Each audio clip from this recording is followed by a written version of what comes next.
at some point. I might have to get up. It's fine. Actually, shit, young man. Oh, Slack, you see, I was fucked up. Yeah. You don't do that. Slack. Definitely just like. So, I might need you.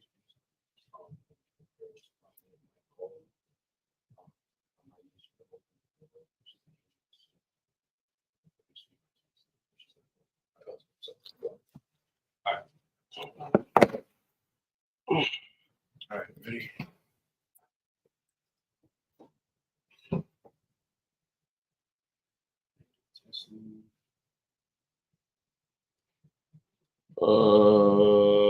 I'm trying to look at them all.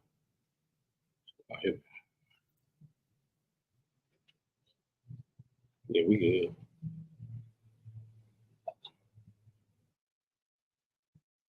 Testing. Yeah, we good. Okay. Shalom on Christ. Trooper Kudashi Allah. Sorry, Christ. We got Trooper Abadi Allah in the building. Oh yeah. Second. I think I didn't know.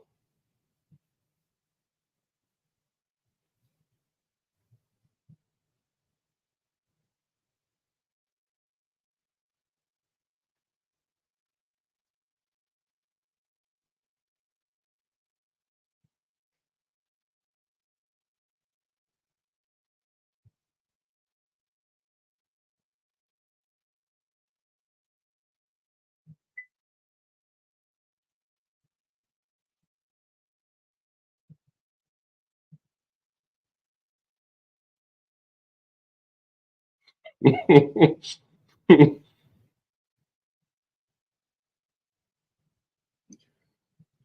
right.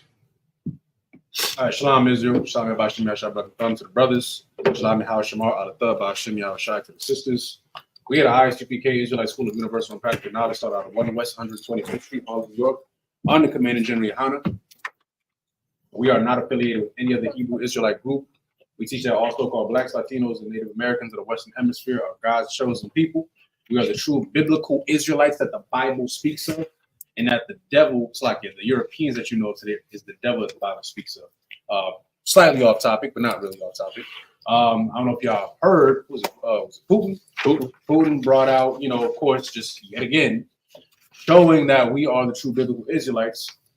Dug up that was the picture of the image of Christ, and of course, he's a black man, Right. dark-skinned man.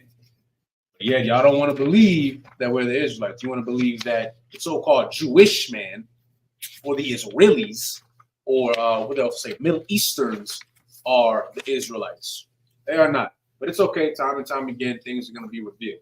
Now, today, before we get started, we're going to be going over Genesis chapter 14, verses 17 through 24. We're going to be jumping around a little bit. We're going to be talking about what happened in Salem at the time. We're going to be going over Melchizedek, a little bit of reincarnation. We're going to be going over a few topics today. Right. So with that being said,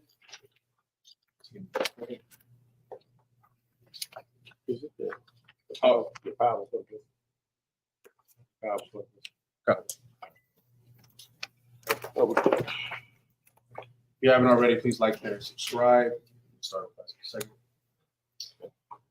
And before we begin the prayers, just brothers, remember to have your heads uncovered.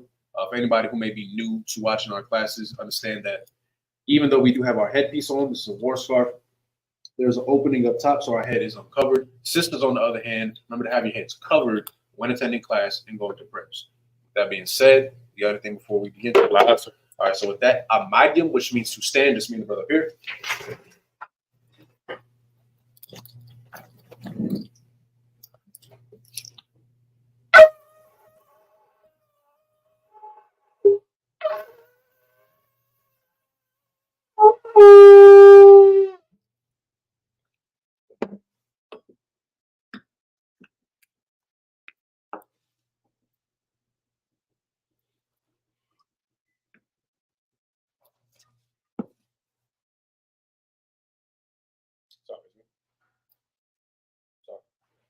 La Yashala, which means two or for Israel.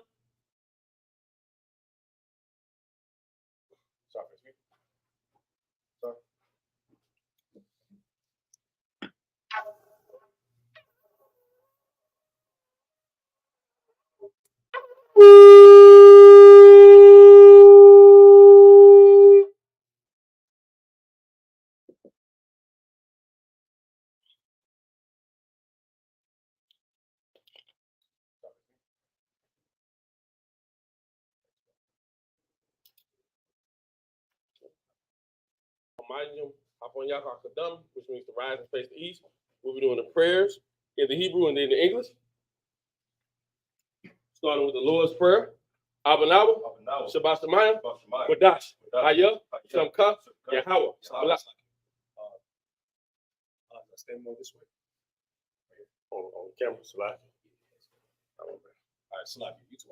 Lord's Prayer in Hebrew. Abanawa, Shabbat Shemayim, Wadash, Haya, Shamka, Yahweh. Malakwaka, Taba'a, Ratazaka, Haya, Aisha, Barataza, Kawa, Haya, Bashamayim, Nathanawa, Nakam, Call, Yawam, Wasalaknawa, Kabawaknawa, Kasalaknawa, Kabawaknawa, Wala'a, Kabiyanawa, on the side of ones, Abal, Awashana, Mayan, Right, Kaya, Laka, Hamalakwa, Waha'ala, Wahata Pa'ara, La I will love you, Aman.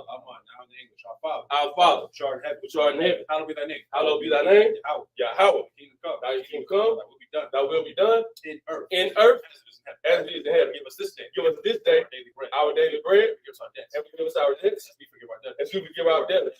And lead us not into temptation, but deliver us from evil. Thine is the kingdom, and the power, and the glory, forever. So be it. Amen.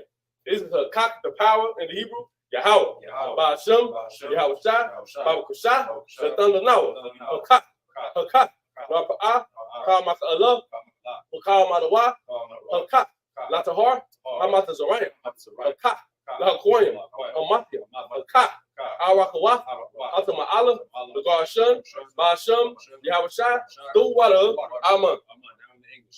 Yahweh, in the name of Yahweh Shai, please give us the power to heal all manner of sick, and all manner of disease, the power to cleanse the leper, the power to raise the dead, the power against unclean spirits, to cast them out, in the name of Yahweh Shai.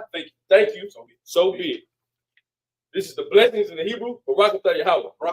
Wa Yahweh Shai. Wa Ma'aka Allah. Wa Lahayim. Taz Ya'ah. Allah Wap Yahana. Allah Wap Yah. Hasa Ranya. Hakwata Zayonya. Hasa Yoyonya. Waha Akwakim. Yahweh. Hashem. Yahweh Shai. So Wada. Amen. Blessings in the English. Bless you, Yahweh. Bless you, Yahweh. And Yahweh Shai. And Yahweh Shai. And Mike. And the angel. Commander Junior Hana. The general. Captain. Office. Troop. And the sister. Yahweh. In the name of Yahweh Shai. Thank you. So be it. Psalms 121 the Hebrew. Asha'ah, Ayanya, all, Ahoyim, Bayan, Yaba'ah, Azoya, Ma'ain, Yahweh, Aisha, Shemayim, Wa Ratazah, all your thumb, Lamawat, Wagarka, all your Nawam, Shamarka, Hana, La'ah, Yanawam, Wala'ah, Yashan, Shawamar, Yasha'ala, Yahweh, Shamarka, Yahweh, Tazarka, Al Yad, Yamyanka, Yawamam, Hashamash, La'ah, Yakaka, Wayarak, Balayala, Yahweh, Yashamarka, Wakal, Rat, Yashamar, after the Pascha, Yahweh, Yashamar, Taza after, Wabawa Aka, my Wa'ai, I will love. Now in the English. I will lift up my eyes into the hills. From whence cometh my help? My help comes from the Lord. Which made heaven and earth. He will not suffer thy foot to be moved. He that keepeth thee will not slumber. Behold, he that keepeth Israel shall not slumber nor sleep. The Lord is thy keeper. The Lord is thy shade upon thy right hand. The sun shall not smite thee by day. Nor the moon by night. The Lord shall preserve thee from all evil. He shall preserve thy soul. The Lord shall preserve thy going out. And thy coming in. From this time forth and even forevermore. Psalms 83 in the Hebrew. Alahayim, all dam yelaka, all taka arash, all tashakwat, all kayahana, Owayab Yaka, Yahamaya one, Ash, Alaimaka, Yaira Yamwa, Sawada, Wayata, Yatazawa, Altaza Wanyaka, Amarwa, Lakawa, on the calculator, Agal, Wala, Yazakar, Shem Yachala, Awada, Kaya, Nova Atazawa, Laba, Yakadwa, Aluka, Baria, Yakaraka, Ahoya, Alawam, Wa, Yashama, Alayum, Bawa Abba, Wahagaryum, Gabal, Wama1, Wamalak, Halasha, Ain Yashad, Tazawar, Gamashwar, Nalawa, Amam, Hayawa, Zarawa, the Bunya, the Wat, Salat, Aisha, Lahum, Kamad, Kasaya, Sara'ah, Kayabian, Mankhal, Yashwan, Nishamagwa, Bayan, Dara, Hayawa, Daman, La Dama, Shatamu, Lada, Yamawa, Kaira, Kadaba, Kasba, Katsamana, Call, that's the Yakamwa, Ashar, Amara, Naya Rasha, Lanawa, Nawa, Alahayam, Alahayam, Shatamu, Kagagala, Kakwash, the Punya, Rauka, Kaash, Daba Ira, Yaira, Why, Kalahaba, Dalahat, Horian, Kun, Daradapma, Masa Iris, Wabasa, Wapaska, Dabahalam, Mala'a, Panyaham, Kuala1, Waya, Makwashwa, Shamka, Yahawa, Yabashwa, Waya, Bahawa, Ayait, Waya, Kaparwa, Waya, Abadwa, Waya, Dawa, Kaya, Ata, Shamka, Yahawa, Labadka, Aywan, Alkal, Ha'al This is Psalm 83 in the English. Keep not thy silence, O God. Keep not thy silence, O God. Hold not thy peace. Hold not thy peace. And be not still. And be not still. O God. O God. For lo, thine thine enemies make a tumult. And they that hate thee have lifted up the head. They have taken crafty counsel. They have taken crafty counsel against thy people. And consulted Against thy hidden ones. They have said, Come, come, let us cut them off. and let us cut them off Being a nation. from being a nation. The name of Israel. Let the name of Israel no more remember. may be no more in remembrance. For they have consulted together. With one consent. With one consent. Confederate against. They are confederate against the thee. tabernacles of Edom. The tabernacles of Edom. And the Ishmaelites. Of Moab. And Hagarim. Gabal. And Amalek. The Philistines. With the inhabitants of Tyre. Assur also is joined with them. They have opened the children of Lot. Salah. Do unto them as unto the Midianites. As to the Syria. As to Jabin. At the brook of Kasam. Which perished at Endor. They became as dung for the earth. Make their nobles like Oreb and like Zaid. Yea, all the princes as the Ba and as the Moon, who said, let us take to ourselves the houses of God in possession. Oh my God, make them like a wheel, as stubble before the wind, as the fire burns the wood, and as the flames set the mountains on fire. So persecute them with thy temper, and make them afraid with thy storm. Fill their faces with shame, that they may seek thy name. Oh Lord, let them be confounded and troubled forever. Yea, let them be put to shame and purge, that men may know that thou, whose name alone is Yahweh, art the most high over all earth. Sorry, it's me.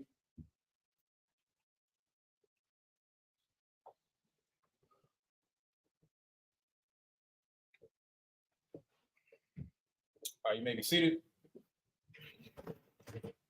Okay. All right, so Priest Officer Alatazar is going to be reading the first 7 verses in the Hebrew. If you're just not tuning in, we're going over Genesis chapter 14, verses 17 and 24. So after he gives the breakdown for the Hebrew, to read the Hebrew, we'll give the breakdown.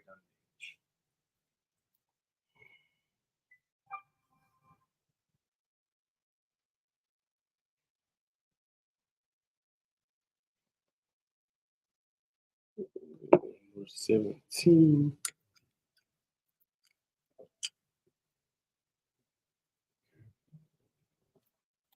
All right. This is Genesis, the 14th chapter, the 17th verse in the Hebrew. Waya Taza'ah Malak Saddam Lakwa Rakwa Ra'athwa Akarya Shawabwa Mahakawath Af Kadarla Imar Wa'af Hamalakayam Ashar, Athwa, Al, Amakwa, Shawa, Hawa, Amakwa, Hamalak, Wamalakya, Tazadak, Malak, Shalom, Hawa, Tazayah, Lakam, Wayayan, Wa'a, Kahan, La'al, Al Yawan, Waya, Barak Hawa, Waya Amar, Barakah, Abaram, La'al, Al Yawan, Kwana, Shamayam, Wa'aratazah, Wabar Waka, Al Yuan, Ashar, Magun, Tazah, Rayak, Bayadaka, Wayathan, Lawa, Ma'aishura, Makal, Waya Amar, Malak, Adam, Al, Abaram, Tana, Laya, Hanapash, Wahar, Akash, Kwaka, Laka, Waya Amar, Abaram, Al, Malak, Adam, Harayam, Kaya, Yadaya, Al, Yahweh, Al Yuan, Kwana, Shamayam, Wa'aratazah, Ama, Mahawat, Wa'ai, Sharwan, Na'al, Wa'ama, Akwaka, Makal, Ashar, Laka, Wala'a, Ta'amar, Anaya, Hayashar Atyam, Ata, Abaram, verse 24, Bala'atyam, Zarqua, Ashar, Akarwa, Hana, Arayam, Wakalak, Hanashwan, Ashar, Halakwa, Atya, Ainor, Ashikal, Wama, Mara'a, Ham, Yakwa, Kawa, Kalakyam. All right. So now we'll begin verse 17. We're going to have Trooper Abadi Allah, who's going to read in the English. If you could, Genesis chapter 14, verse 17. Go. This is the book of Genesis, chapter 14, verse 17. Mm-hmm. And the king of Sodom went out to meet him after his return from the slaughter of Chedorlaomer, Mm-hmm. and the kings that were with him at the valley of Shavah, which is the king's dale. Stop right there. Now, just for a quick recap, last week, remember that Abram, or there was a war going on, and in Sodom, Lot ended up getting kidnapped, basically. Abram went to go save his nephew, so they went to war. By saving his nephew, he helped the king of Sodom win the war. That is why the king of Sodom, Hamite nation or Hamitic nation, is coming to see him now. I continue. Verse 18. And Melchizedek, king of Salem, brought forth bread and wine, and he was the priest of the Most High God. Stop right there. Question. What is Melchizedek? Not who. Y'all know, you probably know who is, but what is Melchizedek? About y'all? A priest of the Lord. Okay, that is what Melchizedek is, but okay, let me ask like this. If a doctor, a Mr., a Mrs., a Miss, what are those? You right. Give him a hand. Melchizedek is a title. It is a title. Malak Watazadak, which means king of righteousness. That's what it means. Melchizedek, Malak Watazadak. It is a title given to a person. It's given to a person who is the king of righteousness. Now, where do I want to go from here? Because it's so much to touch on. Read 18 again. Oh, God. Verse 18. And Melchizedek. Stop right there. And Melchizedek, the king of righteousness, read. King of Salem. King of what? King of Salem. King of what? King of Salem. What is Salem? Right. What is Salem? It says, and Melchizedek, king of Salem, Abayala. Peace. All right, you right. No, but you right. It's peace, but give me the Hebrew word for peace. Okay. Say it loud. Shalom. Come on. I said, come on. Come. It's Shalom. King of Shalom. King of Salem. King of Shalom. King of peace. So Melchizedek is the king of peace. Melchizedek is the king of Salem. Melchizedek is the king of Shalom. Why are we bringing this up? Because we're going to prove to you who Melchizedek was. Melchizedek is a title, king of righteousness. You can find that in Hebrews, the 7th chapter. It will tell you it's king of righteousness. Malak Watazadak say he's the king of Salem, means he's the king of peace. My question to you is, who is also known as the king of peace or the prince of peace? Abayala? You close. You close. Who? Christ. Prove that Christ is the prince of peace or king of peace.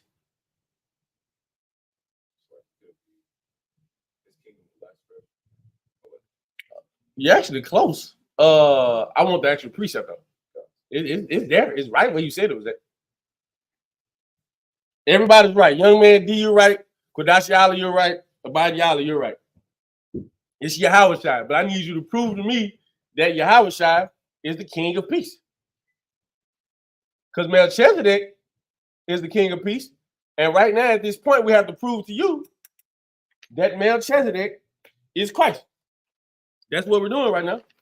We ain't even got no shot. Give me Isaiah 9 and 6. Oh, look at it. Oh, young man D. Okay. Yeah, he answered already. Give me Isaiah 9 and 6.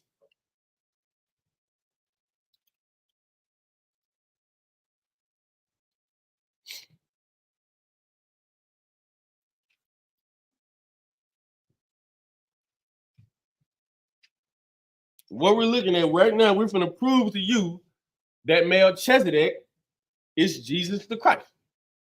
You might not understand it, but we will break it down. We will get into a little bit of reincarnation. We'll get into this appearance. We're not going to go deep and heavy into the order of Melchizedek, but we're just going to explain to you who Melchizedek is, amongst other things. You got it? Okay. Let's go. The book of Isaiah, chapter 9, verse 6. Come on. For unto us a child is born. For unto who? Unto us. Unto who? Unto us. This is not talking about everybody. This is Isaiah, an Israelite, saying, unto us a child is born. Unto us a child is born. Hold on, y'all. Somebody knocking at the door. The book of Isaiah, chapter 9, verse 6. For unto us a child is born. Unto Israel a child is born. Unto us a son is given. This is another possessive pronoun. Pay attention to there's not a weak word in this Bible. Everything that is written in this Bible is written for your understanding. You must understand what's being said. For unto us a child is born. Unto us a son is given. And the government shall be upon his shoulder. And his name shall be called Wonderful Counselor, the Mighty God, the Everlasting Father, the Prince of Peace. Verse 7, of the increase of his government and peace, there shall be no end. Upon the throne of David. I'll stop right there. Melchizedek is Jesus the Christ. Jesus the Christ was Melchizedek. Melchizedek, when you read in Hebrews, the 7th chapter, we don't have to get it. It said he had no parents, no genealogy. Why? Because Melchizedek was just an appearance. Melchizedek was an appearance. Christ has been here 5 times. He's been born on this earth 4 times. He made an appearance once. This right now, what we're looking at is the appearance of Melchizedek. So if I could, yes, sir. Right. So we're talking about reincarnation, right? Right. So y'all have to understand something. We talk about many men. Shalom on Christ. We talk about many men in the Bible, right? Ones that we're going to be focusing on the most right here. We're talking about Melchizedek, of course. We're talking about Christ. We're talking about King Solomon. We're also going to talk about Adam, right? Which all these men, this might, sound a little odd to some people. All these men are the same men. Right. They were reincarnated. Can I get Exodus 34:7? Actually, 34:7. A warrior. Can you give me Matthew 1:1? The book of Exodus, chapter 34, verse 7. Right. Keeping mercy for thousands, forgiving iniquity and transgression and sin, and that will by no means clear the guilty, visiting the iniquity of the fathers upon the children, right, and upon the children's children, unto the third and to the fourth generation. Okay, so this is talking about, hear me out. It's talking about iniquity, right? But it passes on to the next generation. You are coming back again. Every three to four generations, give or take. It's really up to the Most High. It's also up to the Most High if He even wants you to come back. I want you to understand that, Right? because a lot of people, for time's sake, when you die, right? A lot of people in the world, they may think when you die, you die. That's it. You know, your body decomposes, YOLO. you go into the earth, and that's it. Yeah, like you have one life. That's why, like, you know, a lot of people have that saying, like, oh, you might as well do all this crazy stuff now, you know, because you only got one life to live anyway. What you're not understanding is you do come back. Right. Whoever you were then, you're that now. Now, here's the thing. You're a disgusting sinner, and you're all types of wicked. You got a kid, right? Kid has a kid. Your kid has a kid. Your kids could end up being you. Of course, you're not going to know this. We're not going to know this, right? Think of it like this. You want to be righteous not just for you, but you want to be righteous for the people under you, your generation. Because the thing is, you're going to come back in your lineage. If you was a Judite then, you're a Judite now. If you was a Benjamite then, you're a Benjamite now. So on and so forth. So if you're already, I'm going to break it down to a simpler term. If you're providing a not so generous situation for your generations, you're going to come back in that same setting. Right. You was a drug dealer, you're living in the ghetto, you're doing this, that, and the third, you're beating your wife, or you're a promiscuous woman or whatever, your kids are in shambles. Eventually they're going to have kids, and you're going to come back in that same situation you was before. It's just a loop. So for it to change, you got to change, right? And this is going to we're going to go over this a little bit when we talk about the reincarnation, right? Because Adam, time's sake, remember Adam, I'm paraphrasing, it said that, you know, the Lord breathed life into him. Christians will believe that, you know, Adam was just like dead, like physically, or he was like just dirt. And the Lord just, okay, now I'm alive, I can move around. No, that's not really what it was. Adam was a man already.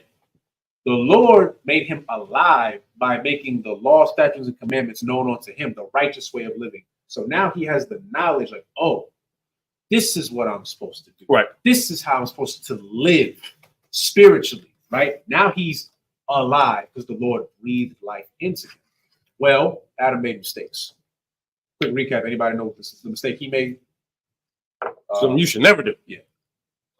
He said his rib was his cousin, her sister. Oh, no, That's no, you're Abram. thinking of Abram. Oh, wait, you said Adam? Adam, not Abram. Adam. Oh, sorry. Well, Adam, he allowed Eve to convince him to bite the apple. Okay, so hold on. There was no apple. Just so everybody, just so everybody. But you're on it. I just want to make sure everybody knows. Like, there was no apple. There was never a saying that Eve bit the apple in the Bible. But what you're bringing out is correct as far as his sin was not just the fact that his rib decided to eat of the tree, meaning she got to know other things, right? Not the law that the Lord wanted for her and Adam. His sin was he followed her. Like, she already did what she did. She's already in the wrong. What Adam should have did right there, he should have checked Eve. He didn't check her though. You know what he did? He followed his wife. And he bit of the foreign trees, so to speak. Now he knows of the good and evil. The Lord never wanted that. So then, of course, the Lord cursed him, right? Adam later is reborn. This might be in order. Of course, eventually. Okay, it's a lot. I'm sorry, I got a lot in my mind. Adam, we're talking about Melchizedek.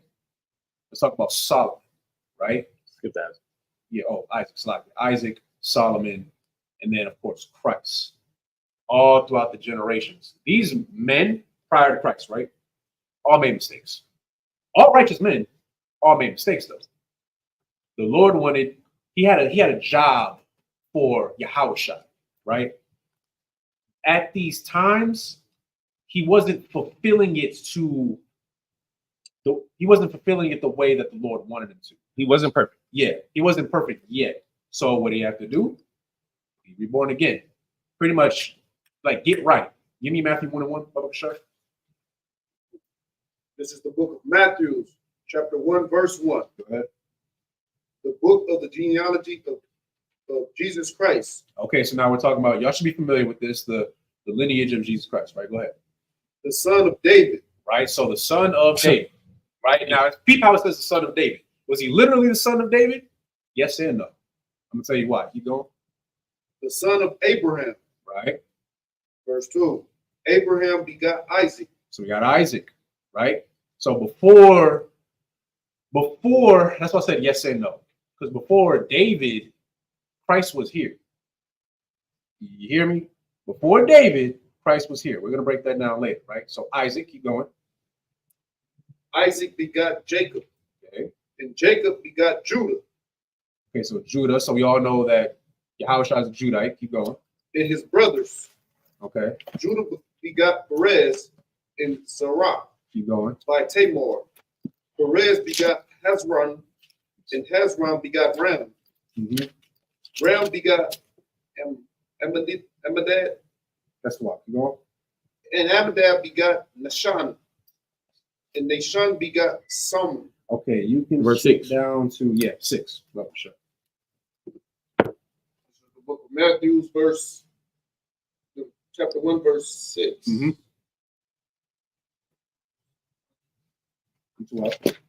And Jesse begot David the king. Okay. David the king begot Solomon by her who had been the wife of Urim. Okay, you can stop right there, right? So Solomon. Let me jump around a bit. Who's Solomon? What does Solomon, how do you say Solomon in Hebrew? Salaki. Jump back up to Matthew 1 and 1. Baba Kushai. This is the book of Matthew, chapter 1, verse 1. The book of the genealogy of Jesus Christ. Right. So we're looking at the generation or the genealogy of Jesus Christ. It is going to tell you plainly who Jesus Christ was. Now there are other scriptures that can back it up, and we can show the similarities between these people. But right now we're going to stick right here, and it's going to tell you exactly who Jesus Christ was. So if anybody asks you, you just go right here to Matthew 1 and 1, and it's going to prove it. Read Go back at, 1 and 1. 1 and 1. Come on. This is the book of the genealogy of Jesus Christ. Come on. The son of David. Who's the son of David? Yahushua. Yes and no, but who's the son of David? Who In in the- the reading 6? Solomon. Okay. Right. Keep reading. The son of Abraham. Stop. Who's the son of Abraham? How about y'all? Exactly. There you go. There you go. Now there's way more scriptures to prove that Christ is Solomon and Isaac. We're gonna prove it. We're about to prove it right now about Solomon, right? That right there lets you know exactly who he is. The book of the generation of Jesus Christ, the son of David. Stop. The son of Abraham. Isaac. That's all you really need right there. You don't need much to prove to somebody that Christ has been here plenty of times. Christ is not the only one that's been plenty of times. We've always been plenty of times. But right here, we're just showing you who Christ is. And let's go. You got a question? God, sir. Let's go. Could there be some type of correlation between how Abraham was told to sacrifice his son Isaac? Yes. As an offering to the Yes. I was going to wait to Genesis, the 22nd chapter, to bring that up. Did you need I can break that down for you. So I was asking if there's some type of correlation. Yes. Christ is called the Lamb. Yes. He Okay, so got the that's- answer yeah. 2,000 years later. You remember Isaac asked Abram, so where's the lamb for the offering? Abram says, or Abraham at this time says, God will provide the lamb. 2,000 years later, who was the lamb? Come on. It's very simple. It's just a lot to go into. Like what we're looking at now, these are meat scriptures. It's crazy, but it's meat scriptures. This is, you have to know, you have to understand reincarnation. You have to understand the Hebrew. We about to get into, matter of fact, I don't want to give it away. He asked a question. Can you ask that question again, sir? Who is okay? This should be should. So Solomon, right? How do you say Solomon in Hebrew? Young man D, you should know. How do you say Solomon in Hebrew? Remember, Melchizedek is king of righteousness, but also he was a king of Salem. And Salem was what? King of, and how do you say peace in Shalom? So he's the king of Shalom. Solomon, how do you say his name in Hebrew? No, okay. You close. He said it. I want them to get it Right. So I see you raise your hand. I'll give you a huge hint. There's a brother in the school who has his name. Come on. Solomon. There you go. Solomon is Shalomah. Okay, so the reason why I'm saying that is because, okay, Solomon. Solomon means peace. Shalomah means peace. What era did, say it in a simple way, what era did Solomon rule? Like, there was David. Okay. Yeah. Okay, Slakia. I'm trying to word it in a way that makes sense. Okay, so David was king before Solomon, right? We know about King David, right? His son is Solomon. David went to war a lot, right? And he had a lot of what on his hands? Blood. And right. Blood on his hands. So his son Solomon ruled in a time of peace. There you go. Question. So, but what I was about to bring up next, right? So now we all understand who Solomon is. We understand reincarnation, right? We're breaking down that this wasn't just a one-time thing. Melchizedek was the king of what? Well, give me the word. So yeah, Shalom, Salem, which is peace. This is no coincidence, okay? Christ, he's not Christ yet, Salakia. I'm just saying it so everybody can understand. This was Yahushua's role from the beginning, which we'll get into that as well. Right. But just for now, that was always his role to rule, to be in charge, to have authority over Israel. Once he was Adam, life was breathed into him, not anybody else, him. And he had a job to do to make sure that his people, this is pre-Israelite, because Israelites were not born at this time, but his people to follow under the law. Failed, right? But remember when he brought out, the Lord did not want Adam to know evil. So what did the Lord want Adam to know? Stick to the topic. Good. Stick to the topic. Peace. Peace. Yeah. Think about it. Everything lines up to Christ being Christ is what? The Prince of Peace. Jesus the Christ, our King, our friend, our brother, our Savior, is the Prince of Peace. Adam was never supposed to know evil. Everybody else on the planet Earth, whatever happens to you, happens to you. But Adam and the Adamites, quote unquote, that's what you would call them because they were not really called anything. But you would just say the Adamites. They were supposed to live a life of peace. Solomon comes around. Well, Melchizedek comes around, king of peace. Solomon, Shalomah, name is peace. Question. Matter of fact, may I ask this question? Which one? There's a famous city named Salem. Do you know it? No. No. I know what you're Stay in the Bible. There's a famous city in the Bible named Salem. And when I tell you, you're going to know it. There's a famous city in the Bible named Salem. The city is still around today. It's Salem. But what city is it?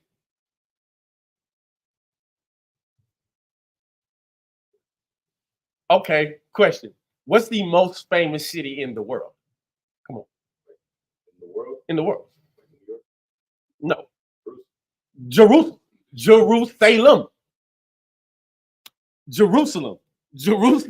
Why do you think it's called Jerusalem? Because who's supposed to run it? No, not Jews. No. Who's supposed to run the city of Jerusalem or Jerusalem? But who? Who of the Hebrews? Who are we talking about right now? Yeah, Yahushuah. There you go. The Jerusalem means teaching peace. Yarwash Shalom. This is no coincidence that they just set up this way. Christ is the King of Peace, the Prince of Peace. Christ was Adam. Everybody under Adam who was under his lineage, was supposed to know peace. Melchizedek, the king of peace. You get to Solomon. We skipped over Isaac because Isaac is not, for this part, it's not for him. For Solomon or Shalimah was peace. Solomon ran Jerusalem. He was the king of Jerusalem in a time of peace. New Jerusalem. Who's supposed to be the king of New Jerusalem? Christ. Who is what? Come on. You see how easy that is? It's not rocket science. It's just we have to understand how the Lord set it up from the beginning. It's already been set up. It's already been planned. You just got to do your part. If I could, real quick, Yes, sir. As we're reading this account, I want everybody to like really pay attention. Like we're breaking down reincarnation, right? We're proving to you what reincarnation is. Now we're talking about Christ, right? That's what we're mostly focusing on right now. We'll get a deeper breakdown into that in a second as well. However, I want every single brother and sister, I'm mostly speaking to the brothers but sisters as well, to understand that the Lord has a role for you, right?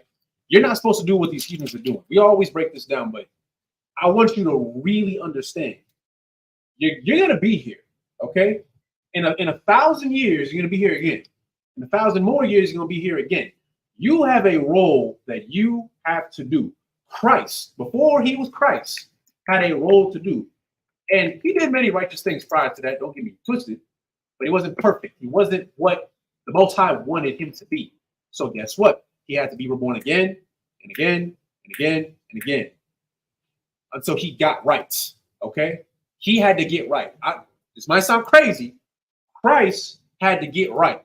So if Christ had to get right, do you think you're above that?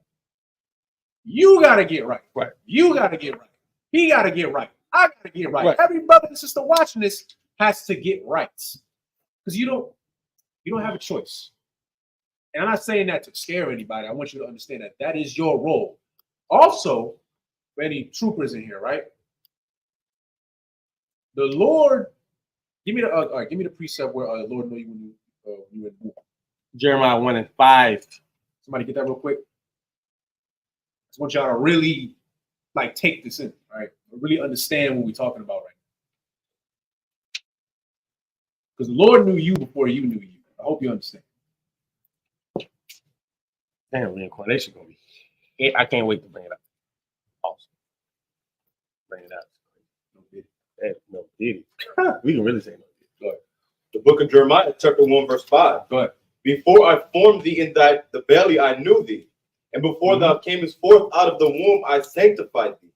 And I ordained thee a prophet unto the nation. Hold up. Read that part one time. And I ordained thee a prophet unto the nation. Ordained you a prophet. Keep going. Any more on that? Okay, so let me break it down to you like this. You see me and this brother right here. You see Commander General Yohana. You see all the generals, General Mahayan. You see all the captains, all the thousands, the 5,000s, the 50s, the 500s. All these brothers that you see, we were here before. Okay, you were a priest then. Which priest? I don't know. I can't tell you that. Lord knows. I don't. I just know that you were a priest. You were a prophet then. So what do you think your job is today? Be a prophet now. And then when you come back, what's your job? Be a prophet then. And then when you're born again, be a prophet then. That is your job. That is your role. You didn't come in here just to be in here. You came in here because the Lord wanted you to be in here. Understand that. Precept 1 Corinthians 14:32. To be that priest now. Yeah, right. That now and forever. No, you swap. 1 Corinthians 14:32. Because the point he's bringing out is heavy, and you need to understand. You have to understand why you. Like sometimes I question myself, like, why me? Like me? Out of everybody, why me? But it's not. It's out of my control. It's what it is. I didn't ask for this. I didn't want this. Most prophets didn't. Jonah didn't. Jonah did not want it, and he threw his behind in the belly of a whale. When you read that, it was called hell because he was afflicted. Yeah, trust me, you can't run away from this if this is what you are. Read that for me. The book of 1 Corinthians, chapter 14, verse 32. Yeah. and the spirit of the prophets are subject to the prophet. Break it down.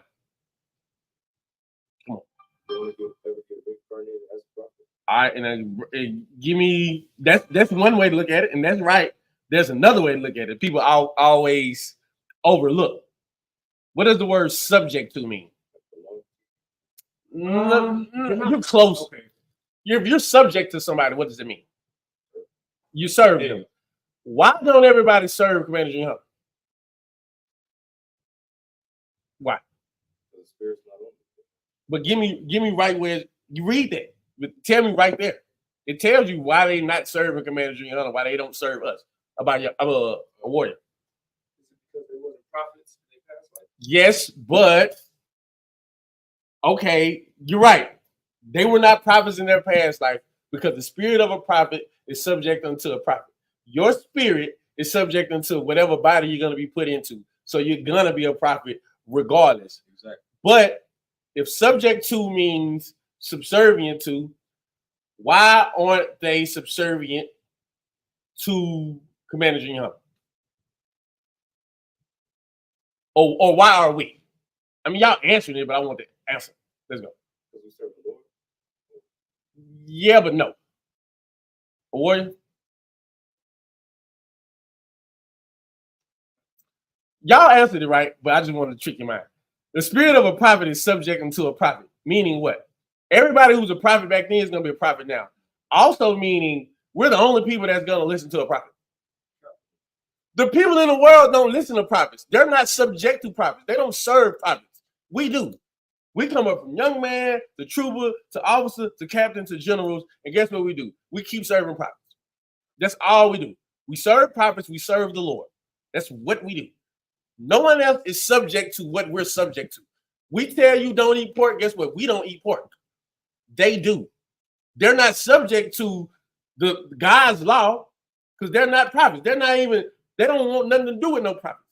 You're the only people on it. You got to really think about it. And on this whole thing of life, you're the only people on earth that's subject to a prophet. You and your family. Hopefully your family. You're subject to a prophet. When a prophet tell you to do something, you go do it. You just say, come, I don't want to come, sir. I said, y'all said, we all said. They don't. They think we are out of our mind being subject unto a prophet. They don't listen to nobody else out there. They don't know anything out there. You as a young man are better than everybody else out there. Why? Because you're actually trying to change, trying to serve God, trying to serve a prophet. That's your life. Salakia, you're in here. Salakia, this is your life. This is what it's going to be. If I could, real quick. Yes, sir. I wish I could say it the way I wanted to, but to be politically correct, bump that Salaki. You're supposed to be a prophet. You being a priest and prophet for the Lord is the greatest job you will ever have in your entire life, and the life after that, and the life after that. Okay, you need to understand that because you being subservient to the Lord, you are saving your people. Right. That's why I'm glad you touched on that. They're not subservient unto the Lord. That's why I brought out you're here not because you want to be here. I want you to understand. Right. I didn't come into this school because I wanted to be into the school. I know that might sound weird to some people. You're here because the Lord wanted you to be here because he knew you before you knew you, before you even got a conscience. He knew your spirit before your body even formed because he knew you then. And he knew you then. I'm going to prove it. So he chose you for a reason. Understand that. Understand the role that you have because guess what? I pray you never drop your sword. Pray it. I pray you never do. I'm not even going to say if you do. I'm not even going to go that far. You should. Just don't do it. Just right? don't do it. Because if you choose to do that, I want you to understand the gravity of what we're bringing out right now. You're rejecting a lineage and a title that the Lord gave unto you, not now, but even then. You might have been a great priest then. I don't know. I don't know who you were. He does. You come back and you say, nah, I want hope. That's right. You like, I'm just gonna call it what it is. Like, you want that. You want to smoke weed. You want to celebrate Christmas, Thanksgiving, and eat shrimp linguine. You know, that's what you want. Because like that's what you want to do. No. Deny yourself. because this is what the Lord wants for you. And again, it's not just about you. I know we talk about you. It's not just about you. Your kids. Because guess what? You're going to come back. Do you want to? I'm going to ask y'all straight up. Do y'all want to come back to this? That's crazy. No. Yeah, like, I don't know about y'all. We were all, let's just put it out there. We were all wicked before we came into the truth. I don't give a damn who you were, how good of a person you thought you was. I don't care. Because that's what the Lord don't care. We were all wicked. Do you want to be who that person was again? Do you want to be born as that person again? Okay. So do your job now so that you can set not just yourself, but all your generations and your people, the 12 tribes of Israel, the real true biblical Israelites, up for success. Oh, so like, Go ahead. okay, it's funny that you say that. I really want y'all to really think about this, right? So, what you don't know, in Job, the 8th chapter, 9th verse, it says we will have no remembrance of who we were. That's a reincarnation precept, Job 8 and 9, right? Only person who ever knew who people were was Christ. You can prove that in John 8 and 56 because I'm not gonna bring out everything, but I'm gonna y'all just hear the precepts and just mark them down or write them down in here. Bring it. Go to John 8 and 56. We ain't gonna skip that. No, that's heavy. Give me John 8 and 56. I just want to take up too much time. We got time. I really didn't want to, but it ties into because we have to go into reincarnation. We have to. Which reincarnation? Yeah, it's all gonna. Yeah. John 8 56. Let's go. The book of John, chapter 8, verse 56. Come on. Your father Abraham rejoiced to see my day, and he saw it and Read was up. glad. Give me 2 verses about it. Verse 54. Jesus answered, if I honor myself, my honor is nothing. Mm-hmm. It is my Father that honoreth me, of whom ye say that he is your God. Come on. Verse 55. Christ is cutting the Sadducees, the Pharisees, and everybody with him. He said, I don't honor myself, I'm honoring God, who you say is your God. Read. Verse 55. Yet ye have not known him. Stop. Read that part again. Yet ye have not known him. All those Christians in the world, man, them Christians, they go to church every week. Every week. Every week. They don't honor God, they honor themselves. He's letting them know, I don't honor me, I honor God. You don't know him. Read that again. Yet ye have not known him. You don't know him. Keep reading. But I know him. But I know him. But we in this school, we know God. We read about God every day. We know Christ. We read about Christ every day. We teach classes every day. You don't know anything about God nor Christ. That's why your behind is going to get your head chopped off when he comes back. Keep reading. But I know him. Come on. If I should say, I know him not, I shall be a liar like unto you. Christ said, if I say I don't know him, I will be a liar like unto you because you say you do know him. You are a liar, my friend. Keep reading. But I know him and keep his saying. But I know him and keep his saying. The Lord tells you not to eat pork. Guess what I don't do? I don't eat pork. Keep reading. Verse 56. Your father Abraham rejoiced to see my day. Stop. Your father Abraham rejoiced to see my day. Keep that in your mind. Keep reading. And he saw it and was glad. And he saw it and was glad. That's the end of 56. Break that down. Read it again and break it down. Verse 56. Your father Abraham rejoiced to see my day, and he saw it and was glad. Your father Abraham rejoiced to see my day. He saw it and he was glad. Break that down. Think about what we've been talking about this whole time. What you got? For what? Like it, sir. Is it how you said that he came in the form of Abraham, but he wasn't made? Nope. Who came in the form of Abraham? Nope. Right. No. Nope. Came in the form of no. Nope. About y'all? Read it again. Sorry. Your father Abraham rejoiced to see my day. He saw it and was glad. Break it down. It'll be the birth of his son, Isaac. No. You might be on to something, but for this specific topic, no. Remember, we're talking about reincarnation. Here's what Christ knows that no one else knows. All those people out there who said Abraham was their father because Abraham, Isaac, Jacob, You got to think back then we weren't away from our heritage. We knew who we were. Most of the southern kingdom was here, and you can say a remnant of the northern kingdom was here. But we all knew our heritage. We knew our father was Abraham, Isaac, and Jacob, right? Christ is letting them know right now, this day, in my time, in my day, Abraham rejoices to see me. How does Abraham rejoice to see him? A word. Reincarnation. What is he saying? Abraham is seeing me today. Not right now at this point, but he's seeing Abraham in the crowd. Christ knows who you were prior to anything. Christ, the same way that Christ knew that John the Baptist was Elijah. We don't have a remembrance of those things, but Christ do. Why? Because all things that were seen and unseen were created by Christ. Christ knows who your spirit is. So now the point that I wanted to bring out to touch on what he was saying, if Christ knew who you were, Christ knew who he was. Christ, imagine, this is heavy. This is heavy. Okay. Christ is reading, if he's reading about Solomon, he knows he's who? Christ knows he's Solomon. Christ knows he's Adam. Christ knows he's Isaac. Christ knows he knows he's Melchizedek. He knows, you don't know it. He's not us. He's smarter than us. He's better than us. He knows it. So what is Christ doing when he's reading this Bible? He's looking at the Bible. He's looking at the mistakes that he's made. Now, we can't really say that for sure, but you can only surmise, and it makes perfect sense, because if Christ is reading, damn, if I was Solomon and I did this and I messed up, okay. If I was Adam and I did this and I messed up, okay. I shouldn't do these things now. Translate that to today. You're born again. You're a new creature. You can read or see what you just did in your past life, and you should tell yourself, I shouldn't do that today.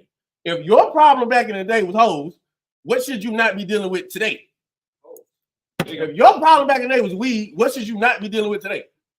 He had 1,000 women at Solomon, and they led him away. He listened to his woman as he was Adam. They led him away. It's like, if I could, Christ ain't have a woman. He did. Point. Christ ain't like, Come on. It's no point. He's like, I don't have to. You have to understand, man. Christ looked at things spiritually. We look at things carnally. We think, like, look at life and death. Look at this is why reincarnation is so heavy, and I want to really bring this out. We'll get to the precepts later. Mm-hmm. It's the spirit behind it. We serve a living God. We serve the true living God. The God of Abraham, the God of Isaac, the God of Jacob. That's right. Is not the God of the dead, he's the God of the living. Meaning what? All those people will come back.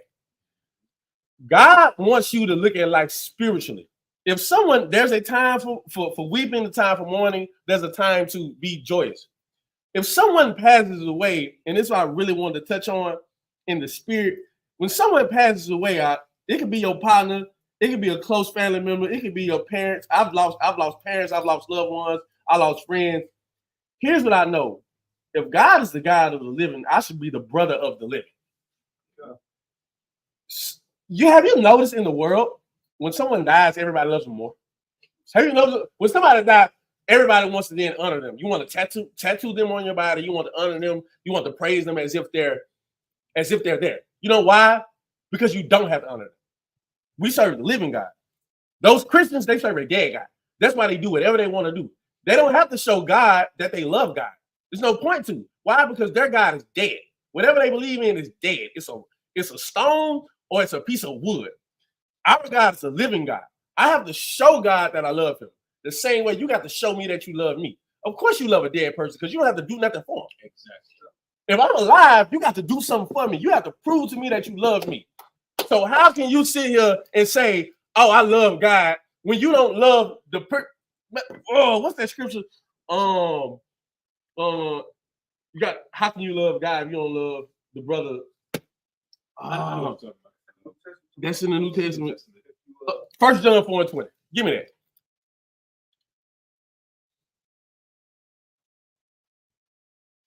Young man, before I get to that, young man D asked, like this, sir, if I could. So is that why Yahweh is so merciful to his people?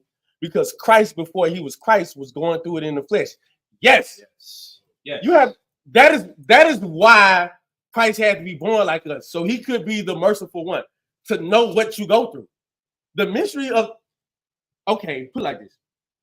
Back then, we were not away from our heritage. We knew that we were getting the kingdom of heaven. That's why they asked it in Acts, the 1st chapter, the 6th verse. Will the kingdom be restored unto Israel at this time? We knew that the kingdom was coming to Israel. What we didn't know is how to get the kingdom. What we don't know today is how to get the kingdom. That's the mystery of the Bible. That's the mystery of heaven. That's the mystery of the kingdom. How to get it. We all knew that the kingdom of heaven was supposed to come to Israel. We've been knowing that, but we never know how to get it. All those Christians believe in heaven too. They don't know how to get it. They don't know who it's for. They don't understand it at all. Guess what? You do. That's why you're here. The objective in here is to teach you how to be spiritual. By teaching you how to be spiritual, you're going to be a better brother. By teaching you how to be spiritual, you'll understand things that they can't comprehend. That's why a class like this, it ain't for them. They don't even know they're not supposed to eat pork. They're going to teach them reincarnation. Doesn't work. Doesn't work. You got that? The book of 1 John, chapter 4, verse 20. Come on. If a man say, I love God, and hateth his brother, he is a liar. He is what? He is a liar. You people out here, here's what's wrong with you Christians. You say you love God, but you hate black people. You say you love God, but you hate Hispanics. You say you love God, but you hate Native Americans. You hate them. You hate the people you see every damn day. Keep reading. For he that loveth not his brother whom he hath seen, how can he love God? How can he love God whom he hath not seen? How you gonna love God who you've not seen when you don't even love the brother you with? God is a living God. You have to honor God by what? By what? Blessing with the living with the living, honoring the living. He don't want you honoring no dead man. He dead. There's nothing he can do for you. And if I could, real quick, to chime in what you're saying, do you want to know why a lot of people they choose to serve? Like you said, like okay, like Christians, they serve a dead God. Right. They don't serve God. I want y'all to understand that they serve Baal at this point. All right. Do you want to know why people often honor the dead? Like okay. Put it to you like this, right? Y'all ever see them relationships like it's a man and a woman, they always going through it. Like she just be saying all types of stuff about him, probably fought him, probably called the cops on him, all that stuff, right? Got kids by him. Then he dies. Now it's, oh my gosh, I love him so much. You want to know why people do that? Because you don't want to be held accountable because a dead person can't hold you accountable for your actions. That's why. That's why we serve a living God, because a living God holds you accountable for your actions. That's why. That's why you got to constantly prove yourself. That's the whole point. That's it. Love not in tongue, love not in word, but in deed in your actions. You can't tell me you love me and you do nothing for me. You do nothing with me. That once we get to the bread and wine part, we haven't even. Let me tell y'all something. We haven't even got out verse 18 yet. Like this is crazy. Yeah, we prepared for this. Melchizedek just opens a door for so much, and there's still another part. We about to get into it now. Okay, so now, yeah, I can talk about it now. What you got? Go ahead. The Acts first, Acts 1, what was that scripture? I think Acts 1 and 6 go. It says, they was asking Christ, will the kingdom be restored unto Israel? I got you.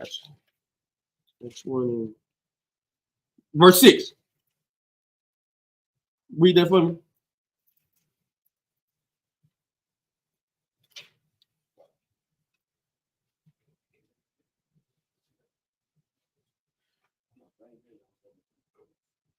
The book of Acts, chapter 1, verse 6.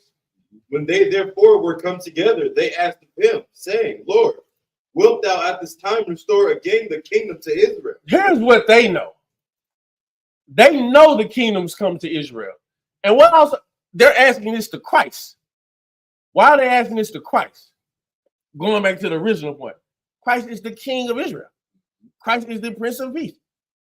They're asking Jesus the Christ, will you now restore the kingdom unto Israel? Why? They know we're supposed to get the kingdom. They know it. They just don't know how. That is why Christ was born in the flesh, to teach you how. The only way you can get the kingdom of Israel is to not be a sinner.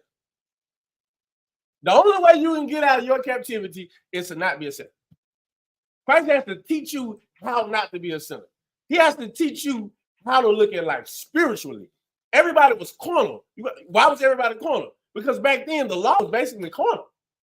If you did a crime, you get punished for it. That's carnal, but that doesn't stop. That doesn't stop crime. Think about it today. Nothing is new under the sun, right? That's another reincarnation scripture, Ecclesiastes 1 and 9. Look at it today.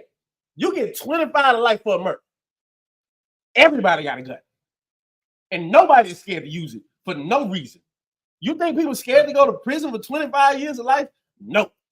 So clearly, punishment of the crime does not deter crime. Christ comes back to show you how not to commit crime and why not to commit crime.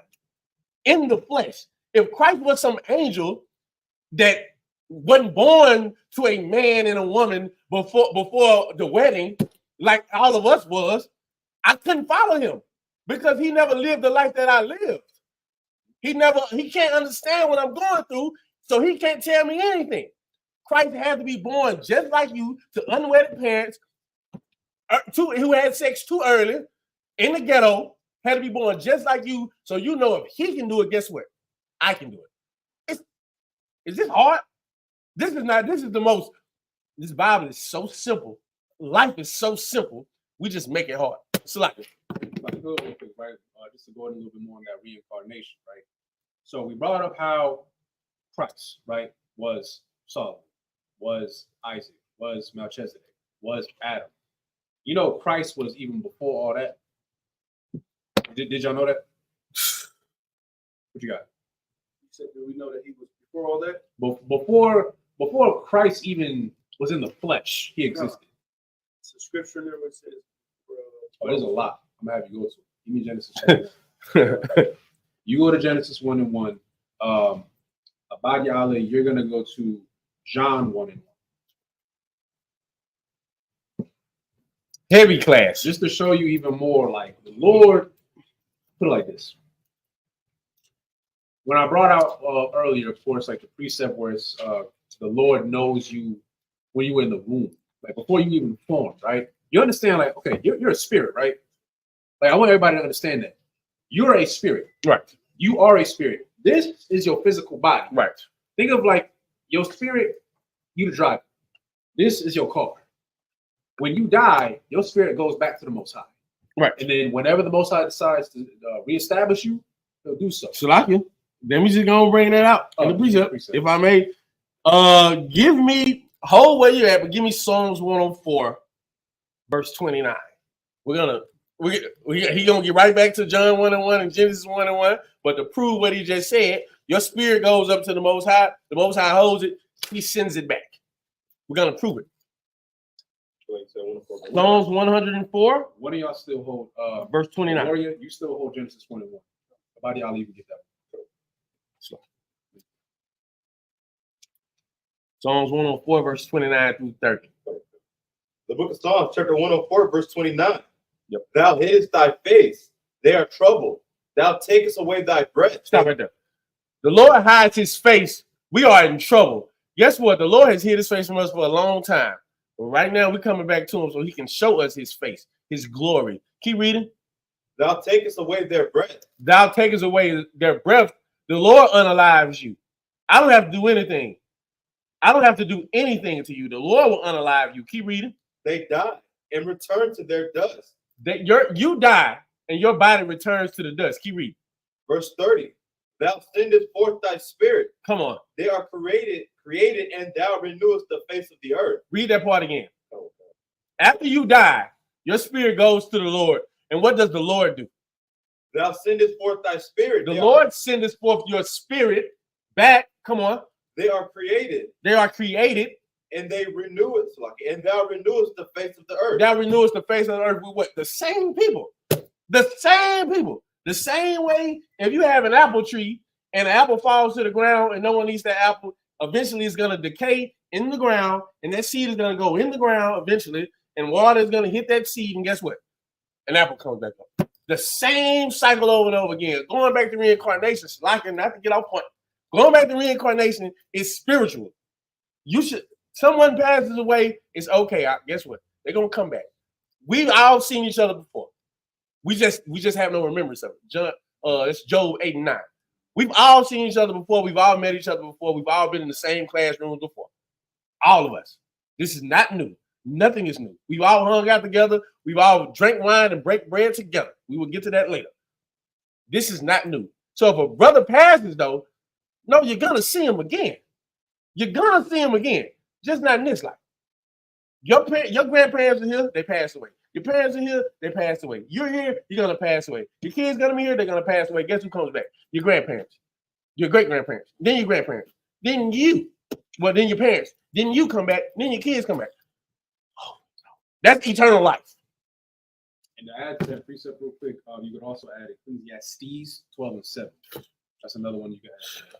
I digress. But go, so a warrior, whenever you get that down, go to Genesis 1:1. You give me John 1:1. I'm gonna try to get through this.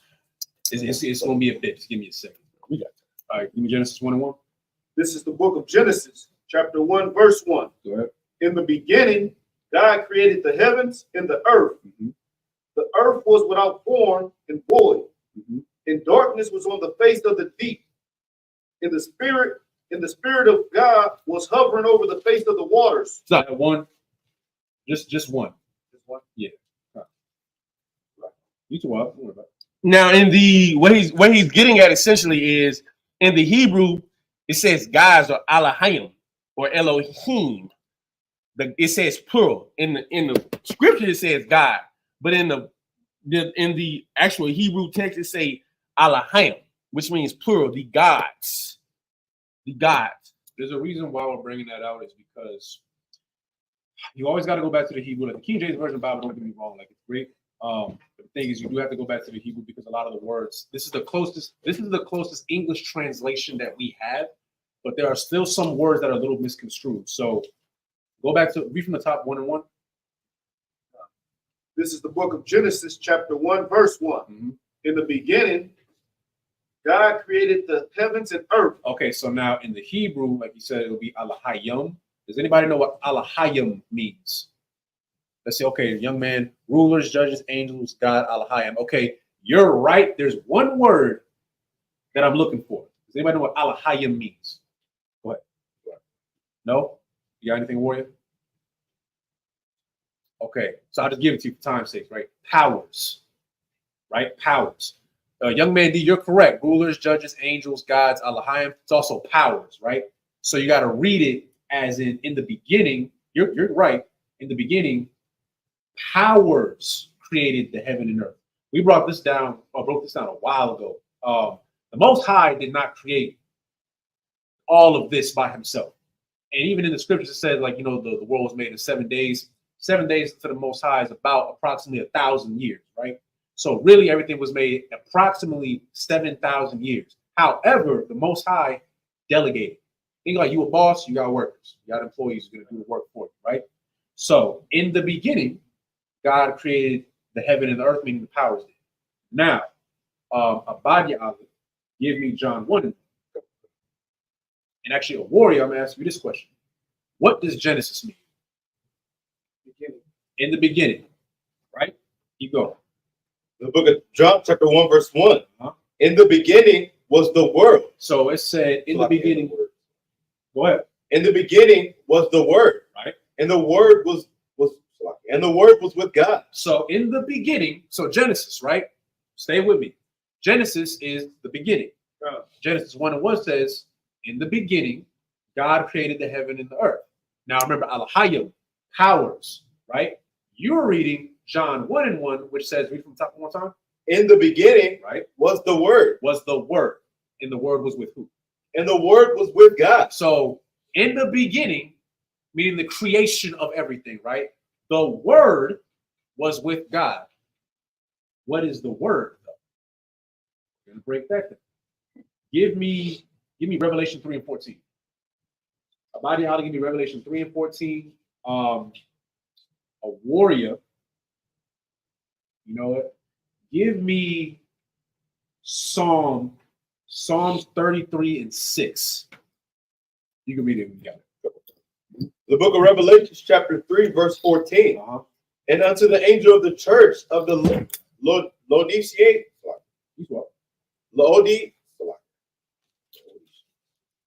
auditions, right? These things said the Amen, the faithful and true witness, the beginning of the creation of God. The beginning of the creation of, again, powers. It says God, but powers, right? So we keep talking about in the beginning.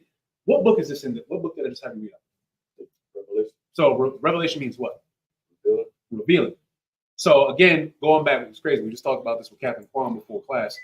Y'all Old Testament, New Testament verses, people, get that crap up out of here, because the Revelation, which just means this is the last book, which means to reveal, is talking about in the beginning. In the beginning was what? Genesis, which is the Old Testament. It all correlates together. All right, don't try to confuse yourself. Don't try to block out certain pages because they don't make sense to you. It all goes together. This is all one book.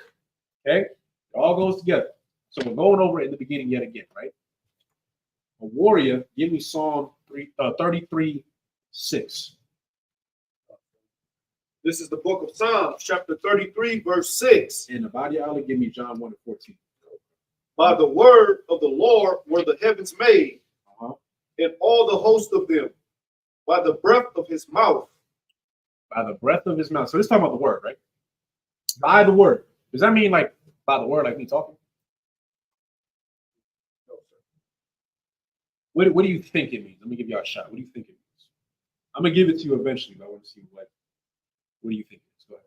So like in this context, are you saying that he told, not like that, but he told Christ and the angels to carry it out, and it was done by the word, Christ being called the word God? So Read again. but No, you ain't thinking too deep. You close. I want you to but I'm gonna say it. I'm gonna give it to you, but read it again. This is the book of Psalms, chapter 33, verse 6. Uh-huh. By the word of the Lord were the heavens made. By the word of the Lord were the heavens made. Now, hold on. You talking about speaking? Or are we talking about, no, we're not talking about speaking. So remember, the word was with God, right? Bring it up. The word. Okay. Go ahead. Break it down. And all the host of them by the breath of his mouth. Now, go ahead. I'm gonna let you say it. Go ahead. Like you, sir, is it saying that the Lord basically gave orders of how he wanted things, Okay. how he wanted things made? You're like right there. I'm gonna give it to you, right? You're not wrong. You're not wrong. When it says by the word the heavens were made. Remember how I said earlier the powers, right? And I said yes, like you're right there. God delegated. So by the word, not me like speaking. Don't think literal. The word, by the word, the heavens were made. The word was a power. Remember, the word was with God. So by the word, the heavens were made. Any more on that? No, sir. That's it? Read from the top one more time. Together the waters of the sea. Okay, so by the word, the heavens were made. Meaning what? This is a power. This, don't think literal. The word was a power, is a power. We give it to you. We won't get to it. Who? Huh? Just ask him who.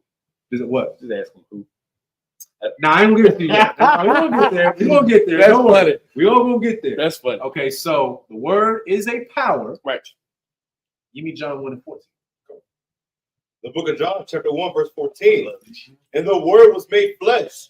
So the word was made flesh. Remember how I said earlier, you're a spirit. You're a spirit. We're all spirits. This is your flesh, though. And we brought out earlier, when your body, break down like this, your spirit doesn't die unless the Lord wants to. If the Lord wants to destroy your soul, he can. Right. Don't get it twisted. However, when your body dies, your spirit goes back to the Most High. Your spirit does not die. Right. 1:14, go ahead. And the word was made flesh and dwelt among us. And dwelt among us. So this should be very easy. Who is the word? Christ. Look at this. The I love that. Christ. I love that. So that's why I'm breaking it down like this. Before Adam, before Isaac, before Solomon, before Melchizedek, before Christ. Christ was Christ in the spirit. Right. He was a power. He was with God in the beginning. He was made flesh. Why was he made flesh? We said it earlier. Go ahead. Like he was saying to show that if he can do it, Precept. Definitely New Testament. I'll give y'all a second. Make you think. Go ahead. It's a, Yeah, yes, it is. yeah. It is. Hey, boy, It is. I'm on it, boy. I'm on it, boy.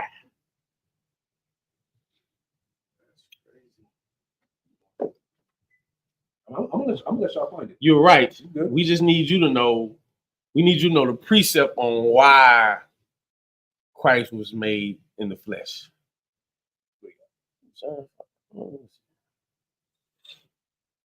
but he said it's in the New Testament. It is in the New Testament. Nothing there. Young man D, no. Why? Question. Why was?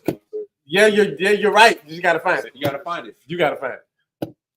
Both of you are y'all correct. I just want you to get it because remember we said you're here for a reason. You're not here because you want to be here. You're here because the Lord wants you to be here. You got a job to do. So Lord allow when the Lord sees fit, not me, not this brother right here. I'm gonna get a little, not even your captain.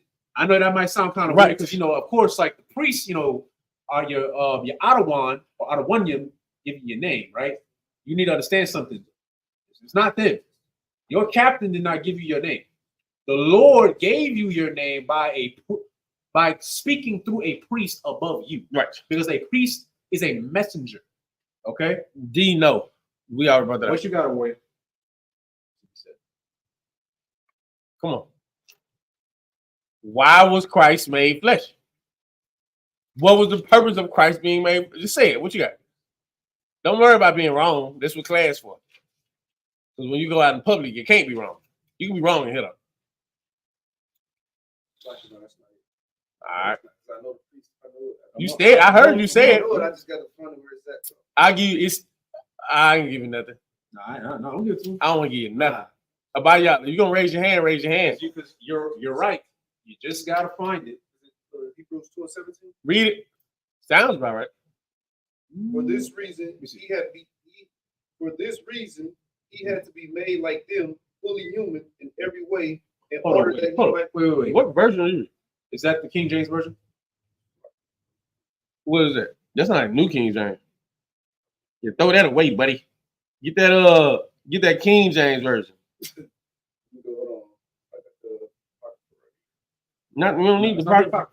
You right where you at. You're in the right area. Just make sure you're reading from the right book. There you go. It's brotherhood. Look how that works. Look how that works. So this is the book of Hebrews, chapter 2, verse 17. Stop right there real quick. Start at 16. 16. Mhm. This is the book of Hebrews, chapter 2, verse 16. Go ahead.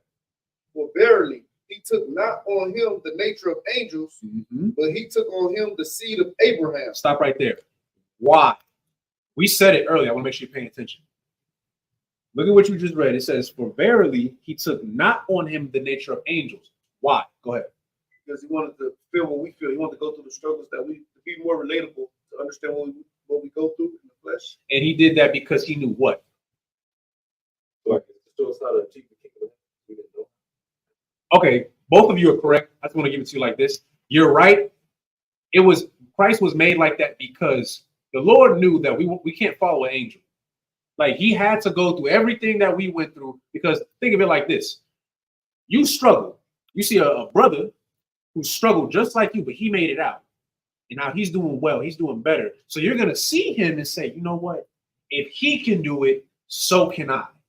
But if it's an angel, it's like, well, angels don't sin. Like angels don't got to fight their flesh the way we have to.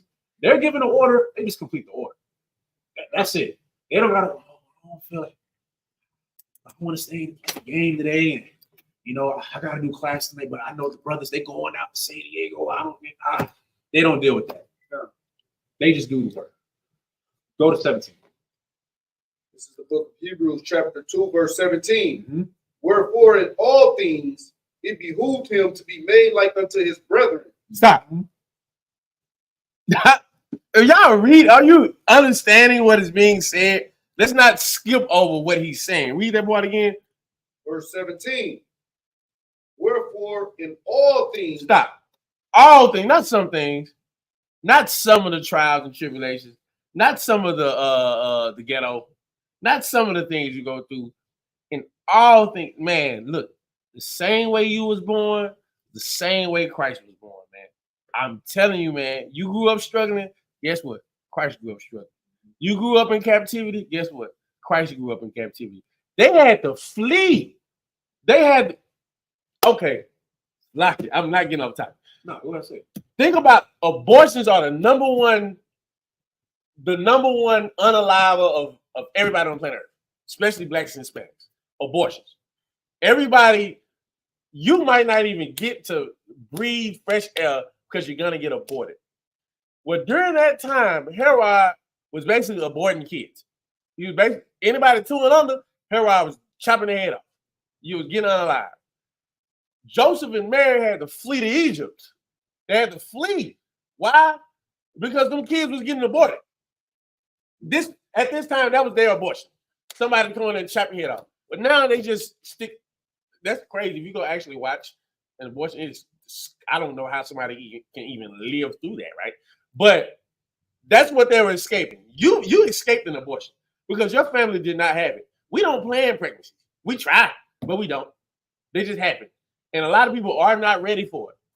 They're not ready for it. So what do? They abort. Well, at this time, the people were, I wouldn't say if they weren't ready, but at this time, children were getting unalive. Everyone in that city, in that realm, they were getting unalive. They was under 2 years old. Why? Because Herod knew that Christ was being born. So think about what Christ went through and think about what you went through. He went through what? Read it again. This is the book of Hebrews chapter 2, verse 17. Wherefore in all things, man. Before your mother probably had an abortion before you. You have no idea. She's not going to tell you. She's not. And if I could, real quick, where it says, wherefore in all things it behooved him to be made unto like his brethren. I need y'all to understand this. I know y'all know, but for anybody who's watching, that immaculate conception concept is garbage, okay? Christ has a physical father. It was Joseph, all right?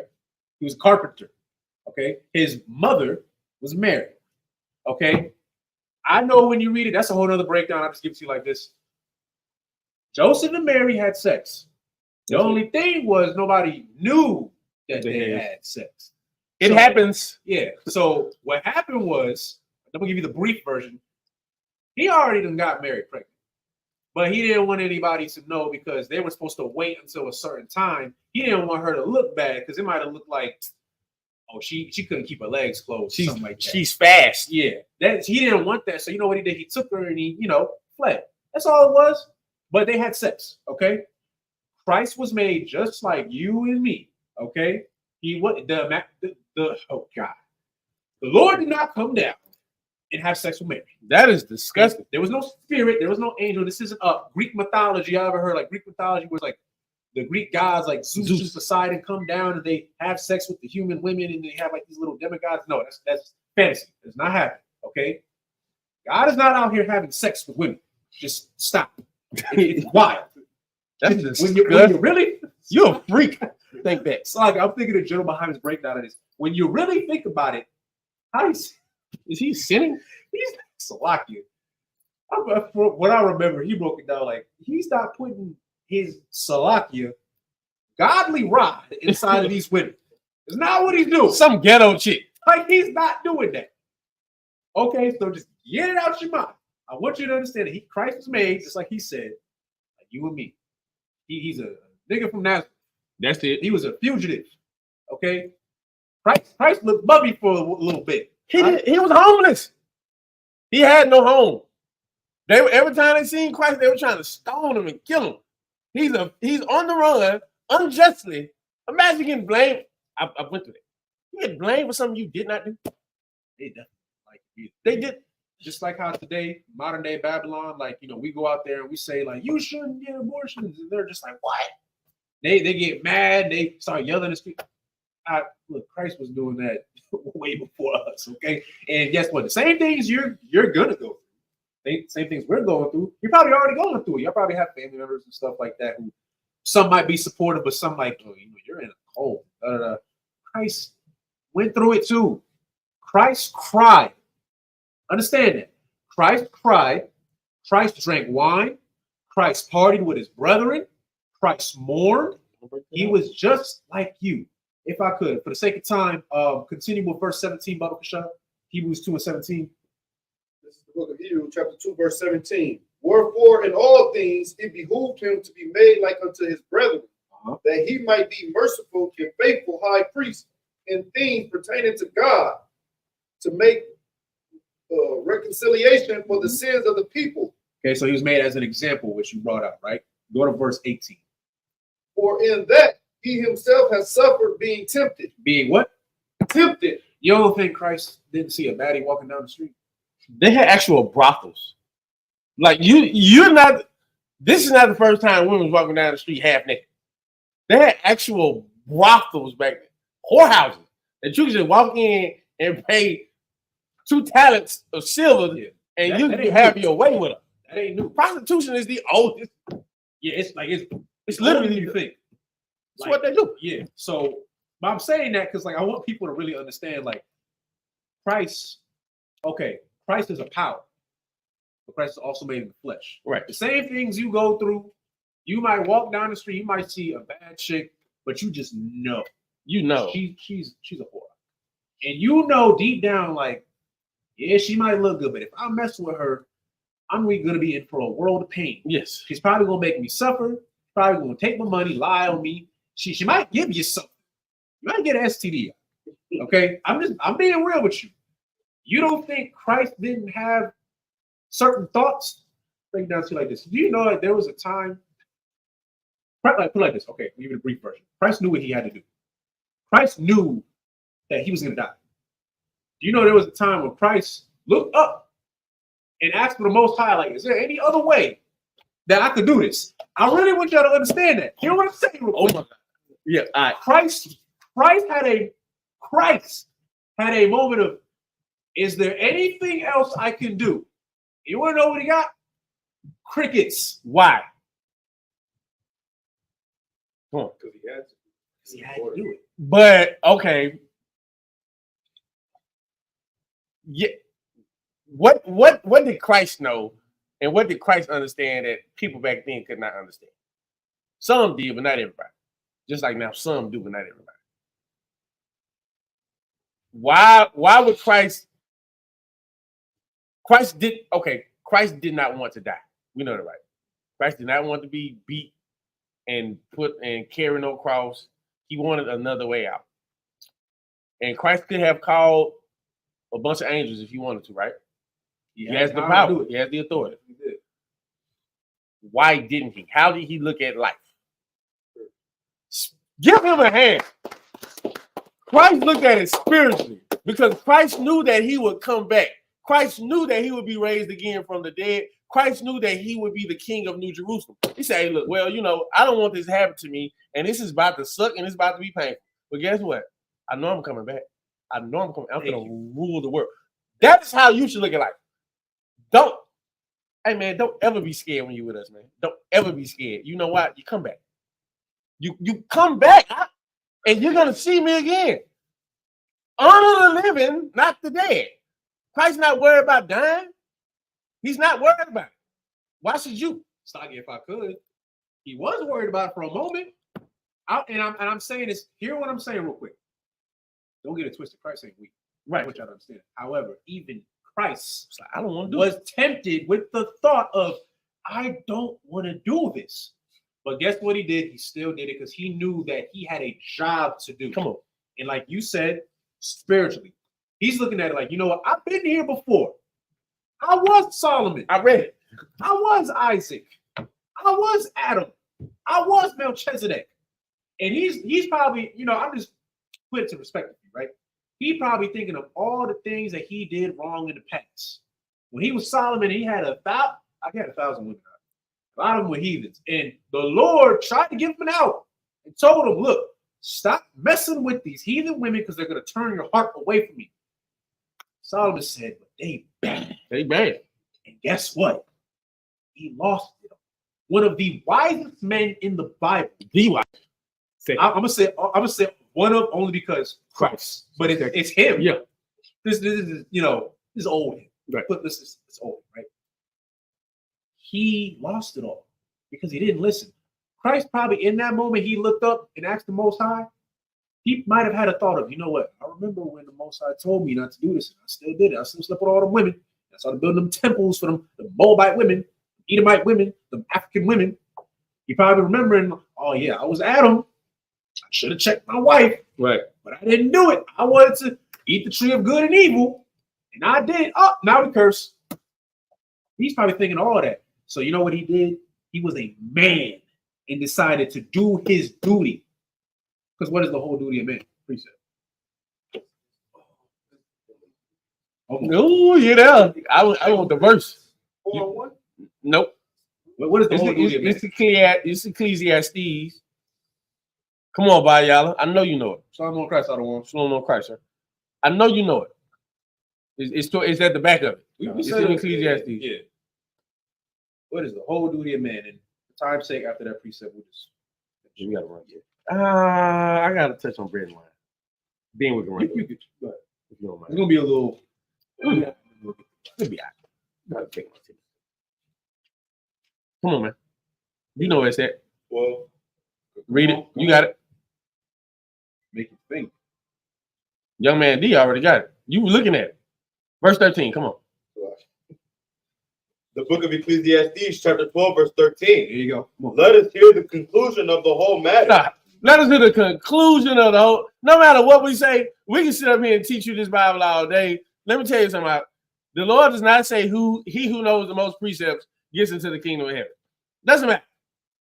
All you them fake Israelites know all them verses. But it's about that other thing in here. It ain't about knowing all the verses. It's about that other thing. Keep reading. Fear God Come on. and keep his commandments. Come on. For this is the whole duty of man. Yeah, that's all you really need. Fear God, keep his commandments. This is the whole duty of man. I don't know what else you think this is about, but it's not about cutting people. It's not about condemning people. It's not about him trying to be right all the time. It's not about that at all. It's about fearing God and keeping the commandments. How do you do that? Loving your brother like you love yourself. Exactly. Yeah, this is about that other thing in One West. Yeah, I know you know all them precepts and them fake Israelite groups. That's cool because you take them from us. But it ain't about that. It ain't about that in here, man. It's about brotherhood. We about to read about it again. Go back to Genesis 14, because we're going to run through this. Give me verse 18. We ain't even... Genesis 14, verse 18. Bear with us. We told you it's going to be a long class. Yeah. All this down. How long we been this? This is the book of Genesis, chapter 14, verse 18. Come on. Then Melchizedek, king of Salem, brought out bread and wine. Stop. Man, is that the KJV? Just get the KJV. You be all right. You on your phone anyway. Don't worry about it. Just put it on your phone. Just go to the Bible app and then you be all right. Is that the Sluggy? Is that the KJV Bible? That one right there? Oh, matter of fact, use one of the Bibles. Is the Bible up there? That's KJV? Okay. Ain't that a Bible right there? That brown one. Underneath that grab that one. You what? What's up? You got a cross on it. What that matter? Do it say Is it- KJV? That's fine. Oh no, don't worry about it. Oh no, never mind. You know what? Just time's read- sake, y'all we use straight that out of that one. Yeah, you can swap. Give me that 14:18. Yeah, you can put that one. More proof that Christ is Melchizedek. Give me that 14:18. The book of Genesis, chapter 14, verse 18. Come on, And Melchizedek, king of Salem, brought forth bread and wine. stop. This is old. This is old. We still in Genesis. We're still in This is you. You ever heard the term break bread? Yeah, this is old. We've been doing it. Every time you go to a function with people, you break bread and you drink. Give me Psalms 104 and verse 15. I'm gonna show you why you do that. I'm gonna show you the purpose of breaking bread and drinking wine. Why we do what we do. What you don't know, you see that bread over here, you see that wine that we have, we do it for a reason. We do it for a reason. Read that, Psalm 104, verse 9, verse 15. verse 15. This is the book of Psalms, chapter 104, verse 15. Come on. And wine that maketh glad the heart of men, and oil to make his face to shine, Mm-hmm. and bread which strengthen man's heart, What does wine do? Read the part. maketh glad the heart of men. Why? How does wine make someone glad? It should be easy. Come on. That should feel like it out. No, it feel like not like That's that. crazy. That's a crazy word. That's crazy way you just put it. That's not. I mean, that's why, but that's not why. Explain to me how. Okay. Think of it in a way. Go ahead, boy. Go ahead. Is it like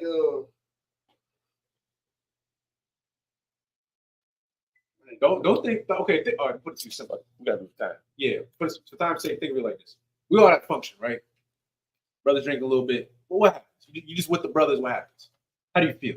Well, how should you feel? Go ahead. Yeah. All right. Now drop down to bread. You good? 11:15. We got it. and bread which strengthens man's heart. What does bread do? Strengthens man's heart. Hold that. Well, drop that. Give me Matthew 26. Let me tell you something. This is more proof that Christ was Melchizedek. Christ knows that wine strengthens. It makes a man glad, and he knows that bread strengthens a man's heart. Think about it. Think about if you just walking. You walking this long path. Think about when we was in the wilderness and we just walking and walking and walking, and you get tired, right? You get so tired. What strengthens you? Come on. Food and water. Or what? Stay on top. Bread. You ain't gotta say water, but yeah. Bread strengthens you. Bread gives you strength. Wine makes you glad. Give me that in Matthew 26. This is talking about, and this is the Passover. Crazy that we coming up on the Passover in what, a couple weeks. Read this part. The book of Matthew, chapter 26, verse 1. And it came to pass, when Jesus had finished all these things. What? Hold on. What? Matthew 26 and 26. The book of Matthew, chapter 26, verse 26. Come on. And as they were eating, Jesus took bread and blessed it, and brake it and gave it to the disciples and said, take, eat, this is my body. I want y'all to remember this. Christ had this bread. This is the Passover. This is the Passover. Christ had this bread. He broke it. He broke bread. We've been saying, hey, break bread. We've been saying it for years. You ain't new to this. We just true to it. I always want to say that. Keep reading. He said, this is my body. After he broke that bread and gave it to the disciples, he said, give me that bread. Bible shot. Yeah, that bread. He said, this is my body. He broke it, gave a piece to all his disciples. Keep reading. Verse 27. He took the cup and gave thanks and gave it to them, saying, drink ye all of it, for this is my blood of the New Testament. What was in that cup? Come on. Wine. I want you to understand the wisdom behind this, the spirituality behind this. Christ is telling you, eat this bread that I'm giving you because this bread is my body. Drink what's in this cup because what's in this cup is this wine. This wine is my blood. My body and my blood will make you glad because it is what? Thing of the New Testament. For this is my blood of the New Testament. This is my blood of the New Testament. Keep reading. Which I shed for many for the remission of sins. But I say unto you. You good. That's all I need. Christ's blood or that wine, the wine symbolizes his blood. Why does the wine or his blood make you happy? The remission of sins. The reason why it should make you joyful and glad that you have to get this wine. Why? Because because of Christ, you are under mercy and grace. Because of Christ, you will get the kingdom of heaven. Because of Christ, you know that you have a king that's willing to die for you. Because of Christ, you will get every blessing you've ever wanted in the kingdom of heaven. That's why he talks this is why he talks about the bread. This bread is my body. Meaning what? Lo, I am reading the volume of the book. You read this about the body of Christ, it strengthens you. You read these scriptures, it strengthens you. It gives you strength. It makes you strong. Days that you are tired, you do not feel like coming to class. Days you do not feel like going to camp. Days you do not feel like arguing. It's tiring being in here sometimes. You got to argue with your wife every damn day. I'm arguing every day. It is tiring. I'm tired just because of this. If I was a Christian, I wouldn't be arguing this much with my woman. But I'm arguing every day with her. Sex is marriage. I'm tired of multiple wives. I'm tired of them arguments. But you're going to have them every day. You're going to have them. It's just what it is. You got to argue with a Christian about immaculate conception. You're going to argue with it every day. Everybody going to call you crazy. Everybody going to say you in a cult. Everybody going to say, but y'all be getting drunk and going to the club. That's what they're going to argue with you all day. Guess what? It tires you out. But guess what? Reading these scriptures gives you what? Come on. Strength. Why? It's the body. God, am I making sense? I don't want to feel like I'm not making sense. I know I talk fast, but I want y'all to really understand what I'm saying and understand the wisdom behind what's being taught, the spirit behind what's being said in this. Anything that's written in Genesis can be applied to your life ever. It's the beginning. Nobody in this Bible is going through anything you're never going to go through. Ever. Everybody in this Bible goes through everything you go through. That's the life of a priest. It's like it. So for time's sake, go back to Genesis 14. Actually, no. We're gonna finish up Genesis 14, right? So just go to verse Run through it. 19. This is gonna be quick. We're just gonna get through this. This is the book of Genesis, chapter 14, verse 19. Go ahead.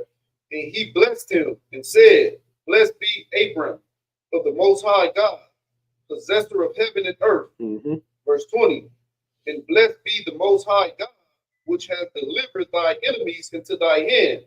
And he gave him tips of all. Time. Read that. How many times of all? Why? Why did Abram give Melchizedek tithes? I'll give it to you with time's sake. Okay, in Leviticus, I believe the 27th chapter in the 30th verse, for time's sake, a portion of what you get of your gain is of the Lord. Actually, I'm gonna ask a quick question. How much? That's it. My Asherah. Yeah. My Asherah in the Hebrew. You got to give 10%. Why? Because it's of the Lord. It's the Lord's portion. Yeah. When you start reading the Hebrews 7th chapter, they're arguing about tithes. They're arguing about Levitical priesthood. They're arguing about things. Those arguments that happen back then, the same arguments happen now. You talking about somebody gonna walk in here talking about something, I should pay y'all in vegetables. Nigga, I can't do nothing with no vegetables, man.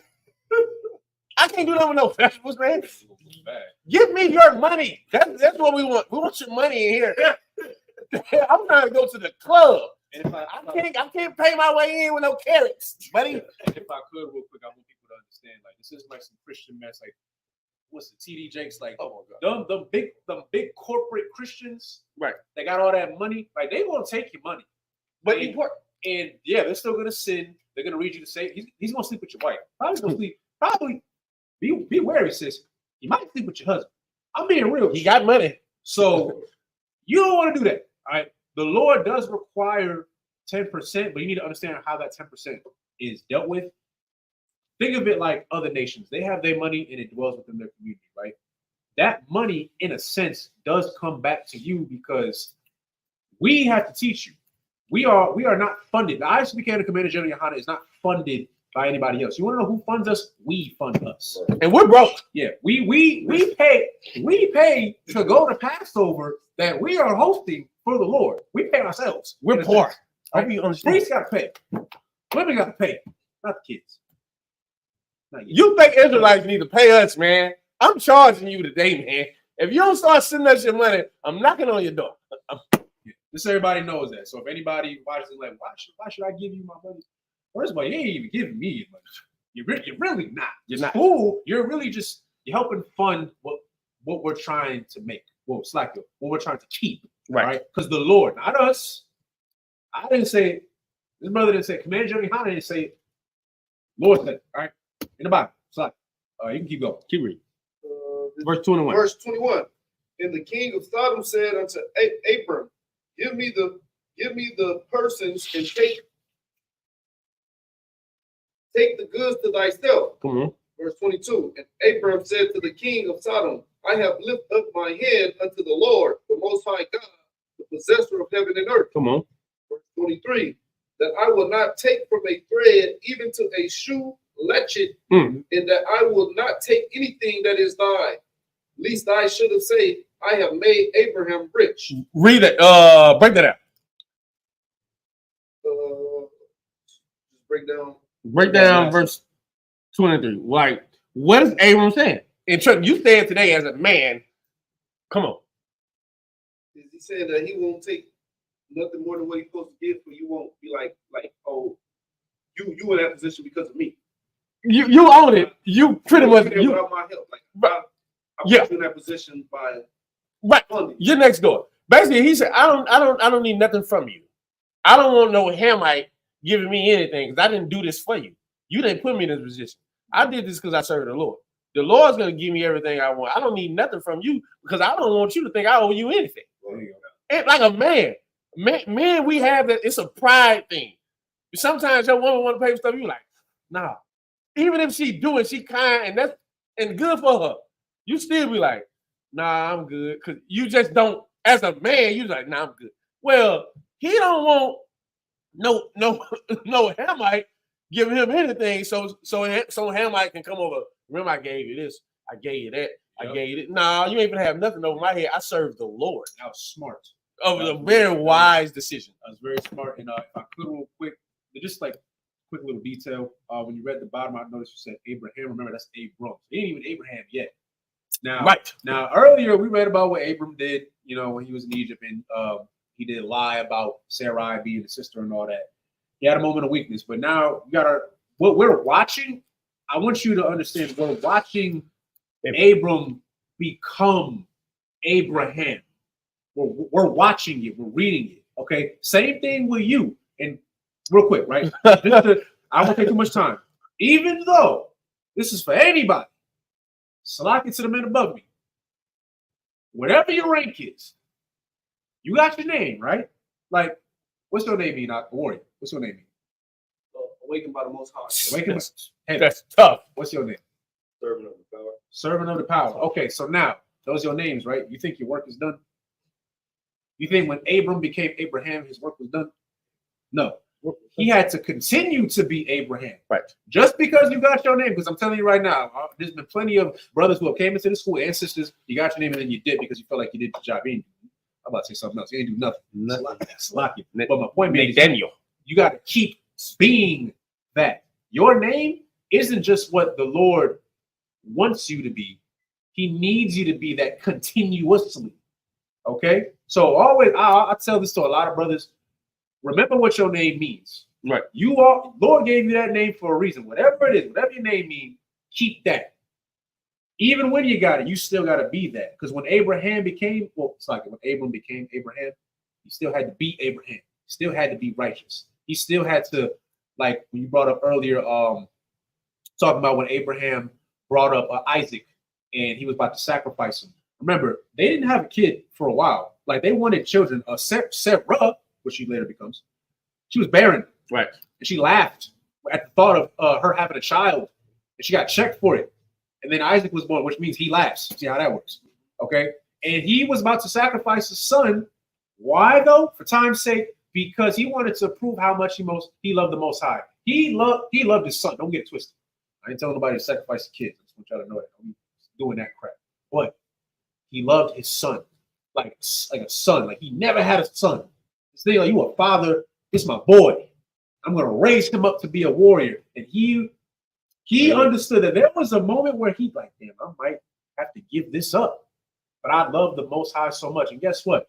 He didn't end up having to do it. The Lord just wanted to see, like, are you really with me? Are you willing to give up what you love the most for me? But the Lord loved him so much. No, I don't really want you to do it. I just wanted to see, right? Abram might have been too scared. That's what I'm saying. Because Abram was too scared to walk around with his wife for a little bit. And then he became. So I want you to understand, we're reading him become Abram. All right, Salaki, I don't want to take too much time. And if I may, I got to go on. Go ahead. You go through things because the Lord wants to see, are you down? Like, just think about any nigga in the ghetto, bro. You ride with somebody. Do he really got my back? No. Do he really got my back? If this fight break out, is this brother really gonna be here? Or is he gonna take off running and I can get my behind beat the hell up? No, if you lose, I'm losing with you. We just gonna lose together. That's okay. We'll take the check. But we're not losing. Why? Because I'm here with you. The Lord wants to see, are you down? Are you worthy? Are you worthy of the blessing that you're gonna get in the kingdom of heaven, you have to. Okay, you're in here for a reason. You're in here to get something. I know right now we are unprofitable servants. It seems as such. Dog, we're gonna be blessed above everybody on the face of the earth. 144,000 men are gonna run the earth. That means you are gonna be the presidents, you're gonna be the senators, you're gonna be the governors, you're gonna be the aldermen, you're gonna be Congress, you're gonna be everything on the earth. The same, it's gonna be on the earth. The same people that's on the earth now is gonna be the same people on the earth when we get to run it. The Lord wants to see, are you fit to run it? Imagine being a governor. I don't know what it's gonna be called in the kingdom, but imagine that title. Imagine running trade from Australia to Southern Africa, and you're in control of it all. Imagine you're in control of what goes on from New Zealand to Scotland. Just imagine you're over that area. You have to really look at it like, all right, I'm 144,000 men. I'm one of them. I'm trying to work my way into it. That's why the scriptures say, make thine election sure. You have to be the elect. When you elect, you're in some type of office, you're in some type of position. So the things you go through is the Lord trying to see, is this person worth it? Is this person worth it?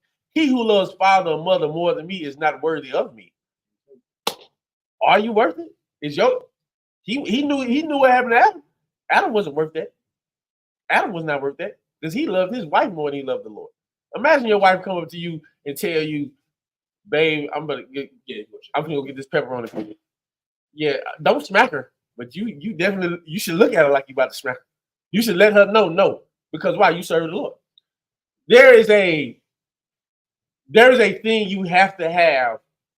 You have to love the Lord. That's the only way. That is the only way you can get the blessings of the Lord. How do you think Abram was blessed? Because he served the Lord. He was willing to put his life on the line for his brother. That was his test right there. He failed the test earlier, but the Lord kept testing. The Lord kept to see, is he down for me? And like he said, he saw him grow. Yeah, we see you grow. We watch you. We know what you was when you came in. We know how your speech was. And we just continue to watch you grow and grow and grow. And now you are a warrior. Now you are Bayala. Now you are Atazah. Now you are Latazah. Now you're something new. Now you're Kodash Ya'ala. You're something new. And the Lord wants to see, is this new person worthy of the position of rank and power and authority I'm going to give him in the kingdom of heaven? I digress. Keep reading. Yep. Let's finish it off. Finish up 24. And let's finish up 24.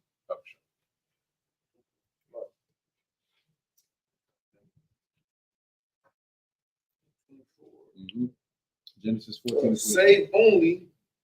Save only that which the young men have eaten, in the portion of the men which went with me, near Escol and Memre. Mm-hmm. Let them take their portion. This all everyone. He said, whatever they had gotten to eat, and whatever they want, give it to them. But me, I don't need anything. Why? As Lori said earlier, like he served the Most High. He didn't want no confusion or one Hamite thinking that they have some type of alliance or whatever, Right. Just leave it like that. All right. But with that, for time's sake, it's been a little pretty lengthy class, but we hope that you retained a lot of the knowledge that we're trying to put out to y'all. If you haven't already, please like, share, and subscribe. We're going to begin Genesis chapter 15 next week. And with that, a lot for everybody that tuned in. Shalom.